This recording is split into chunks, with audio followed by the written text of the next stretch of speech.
La Bible en un an, le 4 mai, le livre des Juges, chapitre 19, verset 1 au chapitre 20, verset 48, le livre des Psaumes, chapitre 101, verset 1 à 8, le livre des Proverbes, chapitre 14, versets 6 et 7, l'évangile de Luc, chapitre 10, versets 1 à 16. Le livre des Juges, chapitre 19. Dans ce temps où il n'y avait point de roi en Israël, un Lévite qui séjournait à l'extrémité de la montagne d'Éphraïm prit pour sa concubine une femme de Bethléem de Juda. Sa concubine lui fit infidélité, et elle le quitta pour aller dans la maison de son père à Bethléem de Juda, où elle resta l'espace de 4 mois. Son mari se leva et alla vers elle pour parler à son cœur et la ramener. Il avait avec lui son serviteur et 2 ânes. Elle le fit entrer dans la maison de son père, et quand le père de la jeune femme le vit, il le reçut avec joie. Son beau-père, le père de la jeune femme, le retint 3 jours chez lui. Ils mangèrent et burent, et ils y passèrent la nuit. Le 4e jour, ils se levèrent de bon matin, et le Lévite se disposait à partir. Mais le père de la jeune femme dit à son gendre, « Prends un morceau de pain pour fortifier ton cœur, vous partirez ensuite. » Et ils s'assirent, et ils mangèrent et burent, eux 2 ensemble. Puis le père de la jeune femme dit au mari, « Décide-toi donc à passer la nuit, et que ton cœur se réjouisse. » Le mari se levait pour s'en aller, mais sur les instances de son beau-père, il passa encore la nuit. Le 5e jour, il se leva de bon matin pour partir. Alors le père de la jeune femme dit, « Fortifie ton cœur, je te prie, et restez jusqu'au déclin du jour. » Et ils mangèrent eux 2. Le mari se levait pour s'en aller avec sa concubine et son serviteur, mais son beau-père, le père de la jeune femme, lui dit, « Voici, le jour baisse, il se fait tard, passez donc la nuit. Voici, le jour est sur son déclin. Passe ici cette nuit, et que ton cœur se réjouisse. Demain, vous vous lèverez de bon matin pour vous mettre en route, et tu t'en iras à ta tente. » Le mari ne voulut point passer la nuit, il se leva et partit. Il arriva jusque devant Jébus, qui est Jérusalem, avec les 2 ânes bâtés et avec sa concubine. Lorsqu'ils furent près de Jébus, le jour avait beaucoup baissé.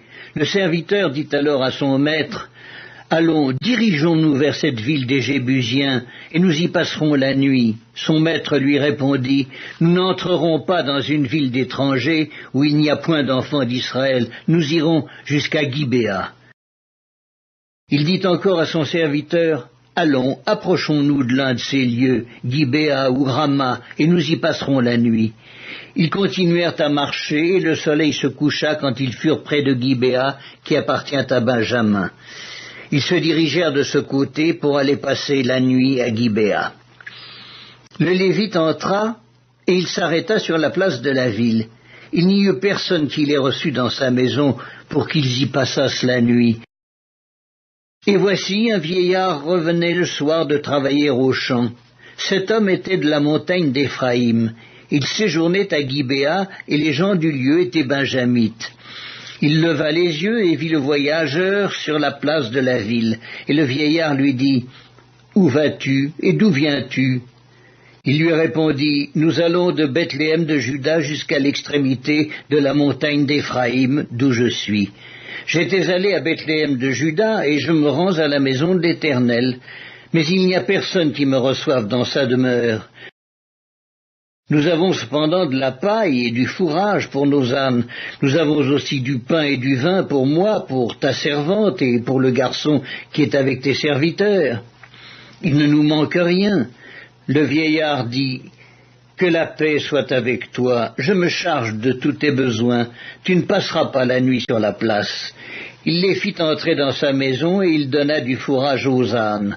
Les voyageurs se lavèrent les pieds, puis ils mangèrent et burent. Pendant qu'ils étaient à se réjouir, voici, les hommes de la ville, gens pervers, entourèrent la maison, frappèrent à la porte et dirent au vieillard, maître de la maison, « Fais sortir l'homme qui est entré chez toi pour que nous le connaissions. » Le maître de la maison, se présentant à eux, leur dit « Non, mes frères, ne faites pas le mal, je vous prie, puisque cet homme est entré dans ma maison, ne commettez pas cette infamie. Voici, j'ai une fille vierge, et cet homme a une concubine. Je vous les amènerai dehors, vous les déshonorerez, et vous leur ferez ce qui vous plaira. Mais ne commettez pas sur cet homme une action aussi infâme. » Ces gens ne voulurent point l'écouter. Alors l'homme prit sa concubine et la leur amena dehors. Ils la connurent et ils abusèrent d'elle toute la nuit jusqu'au matin, puis ils la renvoyèrent au lever de l'aurore. Vers le matin, cette femme alla tomber à l'entrée de la maison de l'homme chez qui était son mari, et elle resta là jusqu'au jour. Et le matin, son mari se leva, ouvrit la porte de la maison et sortit pour continuer son chemin. Mais voici, la femme, sa concubine, était étendue à l'entrée de la maison, les mains sur le seuil. Il lui dit « Lève-toi et allons-nous-en ». Elle ne répondit pas. Alors le mari la mit sur un âne et partit pour aller dans sa demeure. Arrivé chez lui, il prit un couteau, saisit sa concubine et la coupa membre par membre en 12 morceaux, qu'il envoya dans tout le territoire d'Israël. Tous ceux qui virent cela dirent « Jamais rien de pareil n'est arrivé et ne s'est vu depuis que les enfants d'Israël sont montés du pays d'Égypte jusqu'à ce jour. Prenez la chose à cœur, consultez-vous et parlez. » Le livre des Juges, chapitre 20. Tous les enfants d'Israël sortirent depuis Dan jusqu'à Beer-Shéba et au pays de Galaad, et l'assemblée se réunit comme un seul homme devant l'Éternel, à Mitzpa. Les chefs de tout le peuple, toutes les tribus d'Israël se présentèrent dans l'assemblée du peuple de Dieu, 400 000 hommes de pied tirant l'épée. Et les fils de Benjamin apprirent que les enfants d'Israël étaient montés à Mitzpa. Les enfants d'Israël dirent « Parlez, comment ce crime a-t-il été commis ?» Alors le Lévite, le mari de la femme qui avait été tuée, prit la parole et dit « J'étais arrivé avec ma concubine à Gibéa de Benjamin pour y passer la nuit. Les habitants de Gibéa se sont soulevés contre moi et ont entouré pendant la nuit la maison où j'étais. Ils avaient l'intention de me tuer et ils ont fait violence à ma concubine et elle est morte. J'ai saisi ma concubine et je l'ai coupée en morceaux et je les ai envoyés dans tout le territoire de l'héritage d'Israël, car ils ont commis un crime et une infamie en Israël. Vous voici tous, enfants d'Israël, consultez-vous et prenez ici une décision. » Tout le peuple se leva comme un seul homme en disant « Nul de nous n'ira dans sa tente et personne ne retournera dans sa maison. Voici maintenant ce que nous ferons à Gibéa. Nous marcherons contre elle d'après le sort. Nous prendrons dans toutes les tribus d'Israël 10 hommes sur 100, 100 sur 1000 et 1000 sur 10 000. Ils iront chercher des vivres pour le peuple afin qu'à leur retour on traite Gibéa de Benjamin selon toute l'infamie qu'elle a commise en Israël. » Ainsi tous les hommes d'Israël s'assemblèrent contre la ville, unis comme un seul homme. Les tribus d'Israël envoyèrent des hommes dans toutes les familles de Benjamin pour dire « Qu'est-ce que ce crime qui s'est commis parmi vous ? Livrez maintenant les gens pervers qui sont à Gibéa afin que nous les fassions mourir et que nous ôtions le mal du milieu d'Israël. » Mais les Benjamites ne voulurent point écouter la voix de leurs frères, les enfants d'Israël. Les Benjamites sortirent de leur ville et s'assemblèrent à Gibéa pour combattre les enfants d'Israël. Le dénombrement que l'on fit en ce jour des Benjamites sortis des villes fut de 26 000 hommes tirant l'épée, sans compter les habitants de Gibéa, formant 700 hommes d'élite. Parmi tout ce peuple, il y avait 700 hommes d'élite qui ne se servaient pas de la main droite. Tout cela pouvait, en lançant une pierre avec la fronde, viser à un cheveu sans le manquer. On fit aussi le dénombrement des hommes d'Israël, non compris ceux de Benjamin, et l'on en trouva 400 000 tirant l'épée, tous gens de guerre.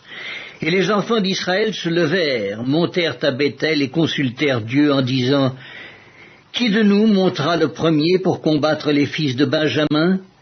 L'Éternel répondit « Juda montera le premier. » Dès le matin, les enfants d'Israël se mirent en marche et ils campèrent près de Gibéa. Et les hommes d'Israël s'avancèrent pour combattre ceux de Benjamin, et ils se rangèrent en bataille contre eux devant Gibéa. Les fils de Benjamin sortirent de Gibéa, et ils étendirent sur le sol ce jour-là 22 000 hommes d'Israël. Le peuple, les hommes d'Israël, reprirent courage, et ils se rangèrent de nouveau en bataille dans le lieu où ils s'étaient placés le premier jour. Et les enfants d'Israël montèrent, et ils pleurèrent devant l'Éternel jusqu'au soir. Ils consultèrent l'Éternel en disant, « Dois-je m'avancer encore pour combattre des fils de Benjamin, mon frère ?» L'Éternel répondit, « Montez contre lui. » Les enfants d'Israël s'avancèrent contre les fils de Benjamin le second jour. Et ce même jour, les Benjamites sortirent de Gibéa à leur rencontre, et ils étendirent encore sur le sol 18 000 hommes des enfants d'Israël, tous tirant l'épée. Tous les enfants d'Israël et tout le peuple montèrent et vinrent à Béthel. Ils pleurèrent et restèrent là devant l'Éternel. Ils jeûnèrent en ce jour jusqu'au soir, et ils offrirent des holocaustes et des sacrifices d'action de grâce devant l'Éternel. Et les enfants d'Israël consultèrent l'Éternel. C'était là que se trouvait alors l'arche de l'alliance de Dieu, et c'était Phiné, fils d'Éléazar, fils d'Aaron, qui se tenait à cette époque en présence de Dieu. Et ils dirent, « Dois-je marcher encore pour combattre les fils de Benjamin, mon frère, ou dois-je m'en abstenir ?» L'Éternel répondit, « Montez, car demain je les livrerai entre vos mains. » Alors Israël plaça une embuscade autour de Gibéa.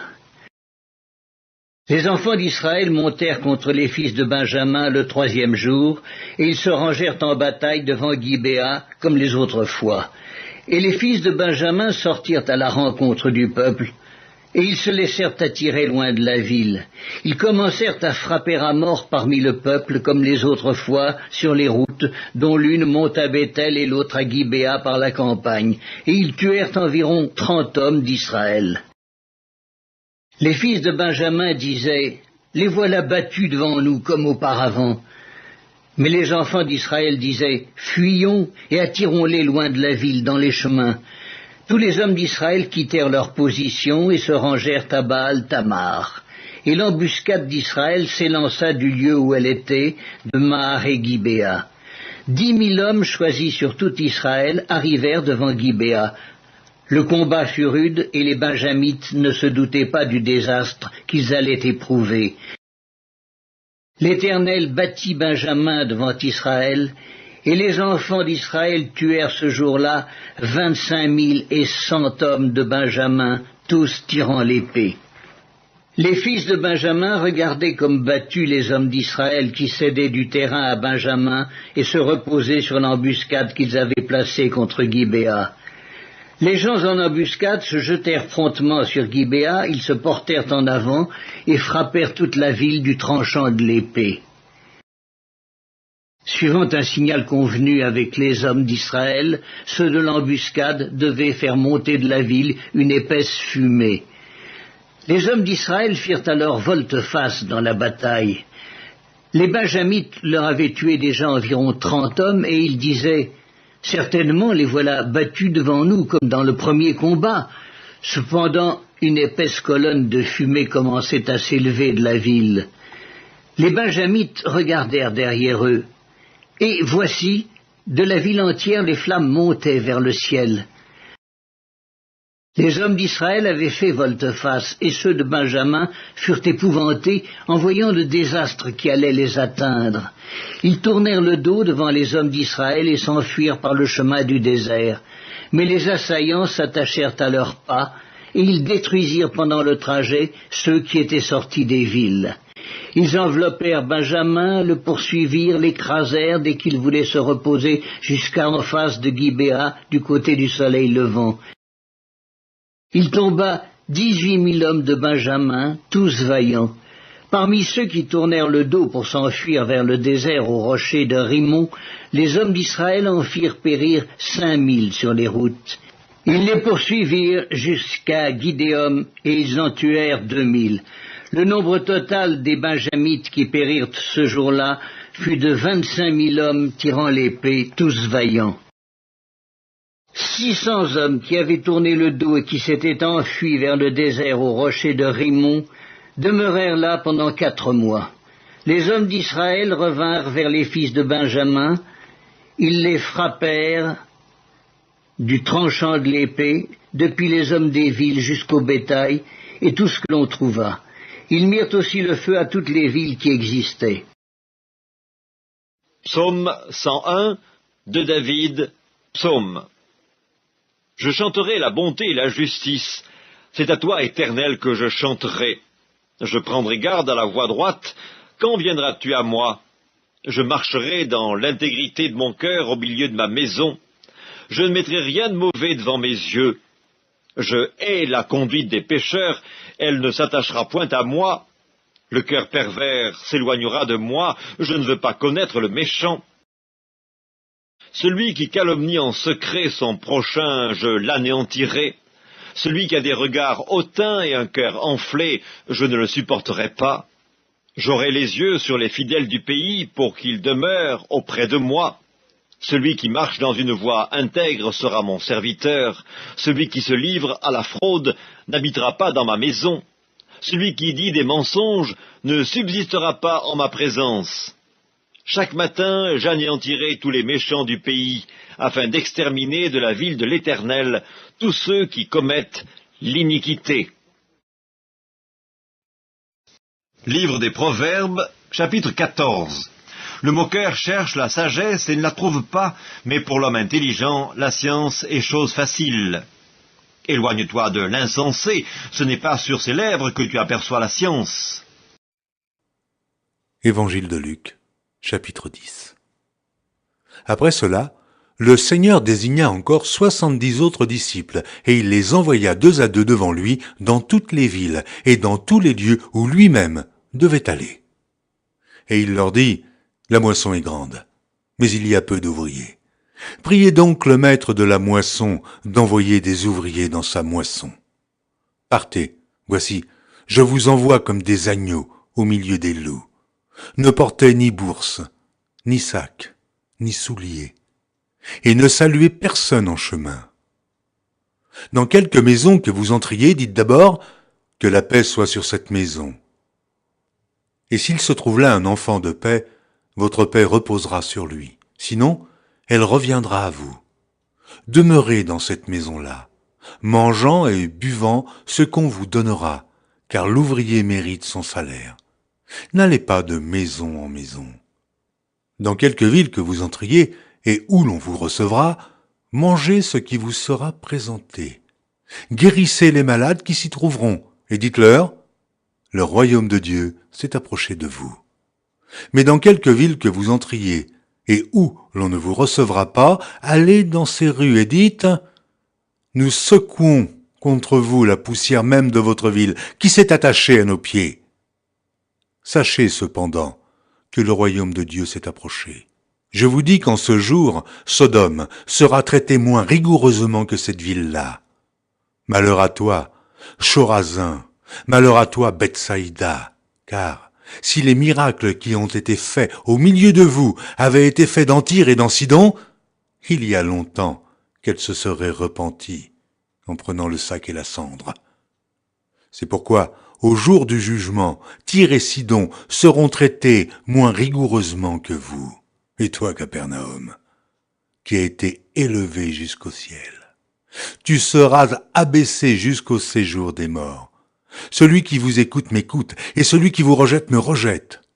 Et celui qui me rejette, rejette celui qui m'a envoyé.